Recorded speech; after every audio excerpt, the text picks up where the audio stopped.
Welcome to the show, everyone. I'm Mr. J, and I'm so glad you could join us today for a very special episode. If you've ever seen someone from another country and wanted to say hello, but felt your heart start to race and your palms get sweaty, well, this episode is exactly for you.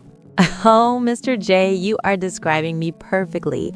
Hi, everyone. I'm May. And honestly, even though I love English, every time I see a foreigner at a coffee shop or a park, I suddenly forget every word I've ever learned. I just freeze. You aren't alone, May. That's a very common feeling. We call that the language barrier, but often the biggest barrier is just our own nerves. Today, we're going to break down the process of introducing yourself into simple, easy steps that any A2 or B1 learner can use. That sounds great. Because, textbooks always teach us to say, hello, how do you do? But when I hear people in movies or on the street, they never say that. It sounds so, I don't know, like a robot from 1950. You're absolutely right.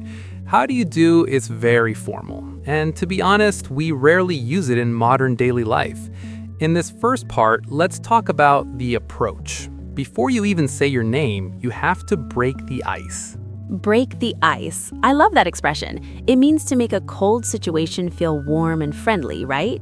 Exactly. And the best way to break the ice is with a simple, natural greeting.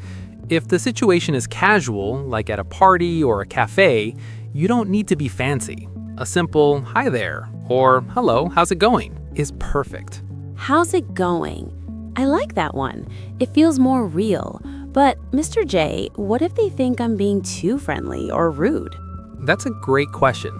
In English-speaking cultures like the US, Canada, or the UK, a friendly hi to a stranger in a social setting is usually seen as very polite. The key is your body language. A small smile and good eye contact go a long way. If you look terrified, they might feel uncomfortable too. So stop looking like I'm about to run away. Got it. Smile, look them in the eye, and say, hi, how's it going? Precisely. Now let's practice a low-pressure opening. This is a tip for my students who are very nervous. Instead of a direct, hello, I am May, try a situation comment. A situation comment? What does that mean? It means talking about something you are both experiencing. For example, if you are both waiting in a long line for coffee, you can look at the person next to you and say, wow, it's a busy morning, isn't it?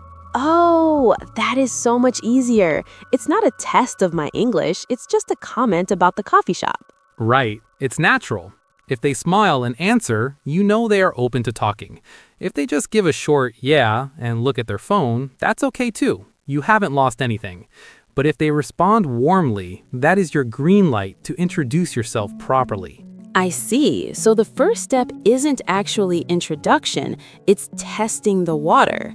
I feel much more relaxed already. But okay, let's say they do smile back and they say, yeah, the line is crazy today.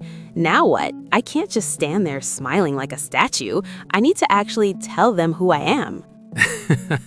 You're right, May. You can't stay a statue forever. This is where we move into the actual introduction. And there's a very specific flow to it in English that makes you sound fluent even if your vocabulary is still growing. It starts with your name, but there's a little secret about how to say it so people actually remember it. A secret? Tell me. I always feel like I say my name too fast and then I have to repeat it 3 times because they didn't catch it. Well, the trick is all about the introduction phrase you choose to use right before the name. Don't keep me in suspense, Mr. J. What is this introduction phrase secret? I usually just shout, I am May, and hope for the best. Well, shouting is one way to get attention. But the secret is actually about using a soft start. Instead of just jumping in with your name, use a small connector. Most learners say, my name is, which is perfectly fine and correct. However, if you want to sound more natural and relaxed, just use I'm. Just I'm? That's it? Yes, I'm May. It's shorter, it's faster, and it sounds much less like a textbook. But here's the real tip. Give a little context after your name. For example, I may, by the way. Adding by the way at the end makes it feel like a casual thought rather than a formal announcement. I may, by the way. Pause. Oh, I like that. It sounds so smooth. It feels like I'm just adding a little detail to the conversation we already started about the coffee line. Exactly. And usually when you say, I'm name, by the way, the other person will immediately respond with their name. They'll say, oh, hi, I'm Sarah. Now, this is the part where many students get stuck. Sarah has said her name, and then there's a long, awkward silence. Yes, that's the what now moment. I usually just look at my shoes or ask, how are you for the 10th time? We have to build a bridge to keep the conversation moving. A great bridge is to acknowledge their name and then ask a simple, open-ended question. If you've just met a foreigner in your own city, a perfect bridge is, nice to meet you, Sarah. Are you here on vacation? Are you here on vacation? That's good. It's a very common question, but it doesn't feel too personal. But wait, what if they live here? What if they work at the office next door? That's why we use the either-or technique. You can say, are you visiting or do you live around here? This gives them two easy options to choose from. It takes the pressure off them to think of something to say. Oh, I see. Are you visiting or do you live around here? That's like giving them a multiple choice question. It's much easier for them to answer, I'm just visiting for a week, or actually, I moved here last month. Precisely. Now, May, let's imagine the opposite. Imagine you're the one being asked, where are you from or what do you do?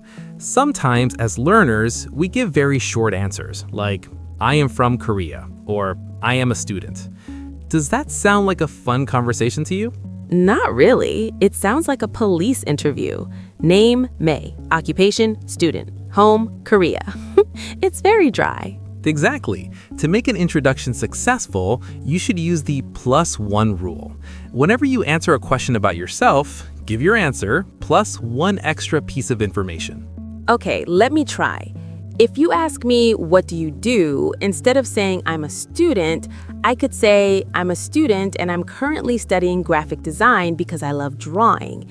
Is that a good +1? That is a perfect +1. You gave me your job, student, but you also gave me a topic to talk about, graphic design and drawing.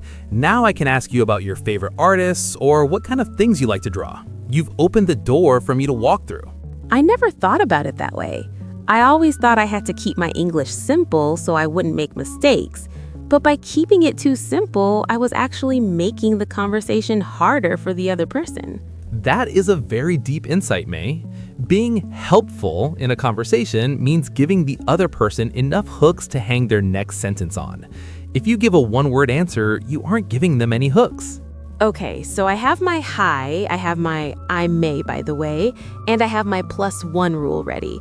But Mr. J, there's one thing that still scares me. What if they speak too fast? What if they use a slang word or an idiom and I just stand there with a blank face? That is a fear every language learner has. But here's a secret. Foreigners who travel or live abroad usually expect that there might be a language gap. They aren't going to be angry if you don't understand. The key is how you handle it.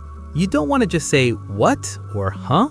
Yeah, what sounds a bit rude, doesn't it? Like I'm annoyed with them. It can. There are much more charming ways to ask for help. And believe it or not, asking for help can actually make the introduction feel more friendly. It shows you're trying. Really? How can I ask for help without sounding like I'm failing my English test? You use what I call the lifeline phrases. These are specific, polite ways to slow the conversation down without stopping the flow entirely. Lifeline phrases? That sounds like a rescue boat in the middle of the ocean. I definitely need a rescue boat when someone starts talking at 100 miles per hour. So what are these phrases, Mr. J?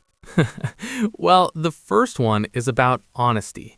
If you don't understand, don't just nod and say, yes. That's a trap.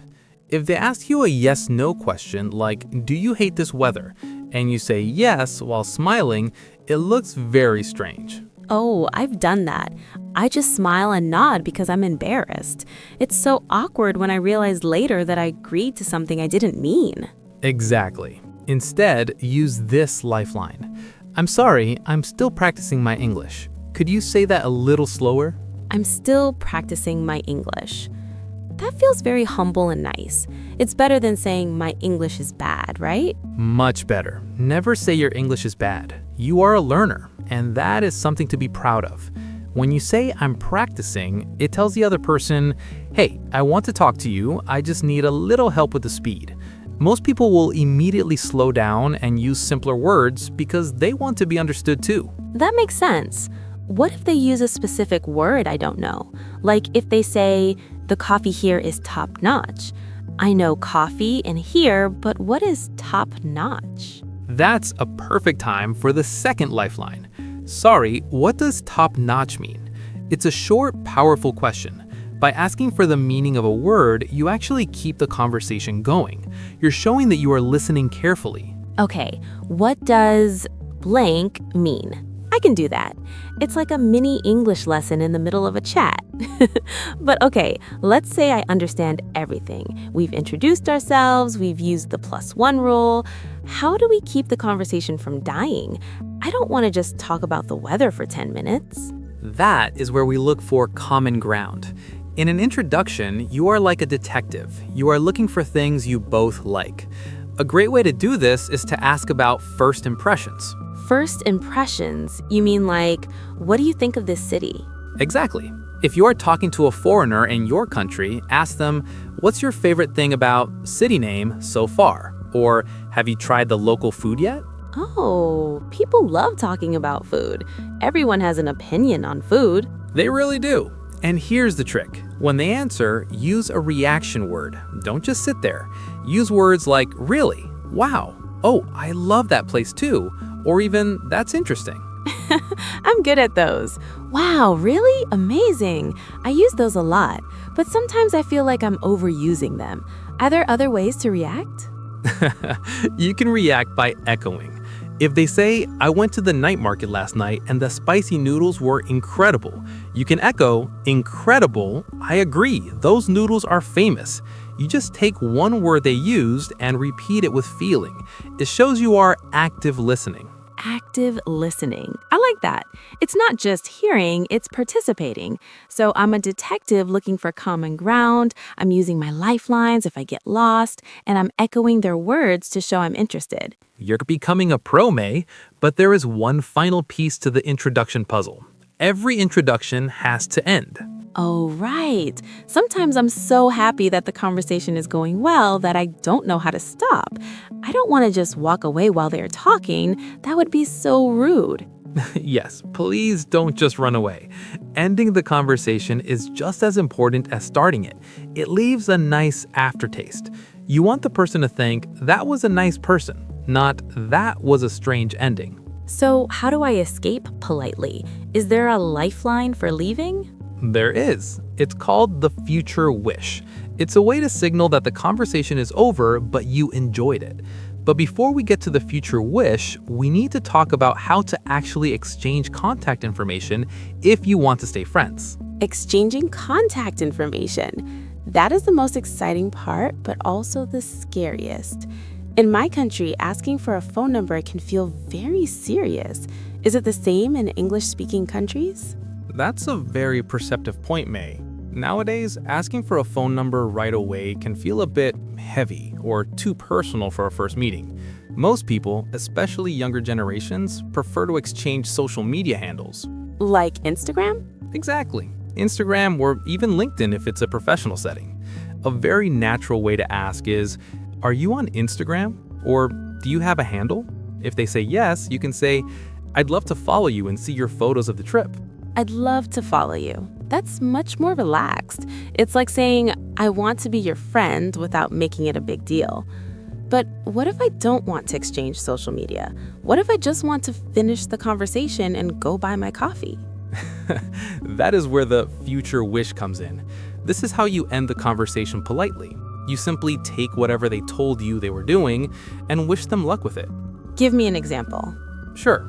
If they told you they're visiting the museum today, you say, well, it was great meeting you, Sarah. Enjoy the museum. Or if they're just walking their dog, you say, it was nice talking to you. Have a great walk. Oh, so I'm wishing them a good future, even if that future is just the next 10 minutes. Precisely. It's a signal that the conversation is finished, but you are leaving with a positive vibe. And the most common must-know phrase is simply, "It was great meeting you." It was great meeting you. Wait, do I say meeting or to meet? Both are fine, but "it was great meeting you" sounds a bit more natural in casual English. It's like a warm goodbye for someone you just met. Okay, I think I've got it. I feel like I have a whole toolkit now. We have the break the ice greeting, the I'm named by the way, the +1 rule for answers, the lifelines for when I'm confused, and the future wish to say goodbye.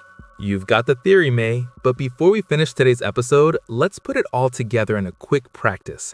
I'll be the foreigner at the park, and you be, well, you. Okay, I'm nervous, but let's do it. In a friendly voice. Wow, the weather's finally getting warmer today, isn't it? Oh yes, it's beautiful. I was so tired of the rain. By the way, I'm May. Hi, May. I'm James. Nice to meet you. Nice to meet you too, James.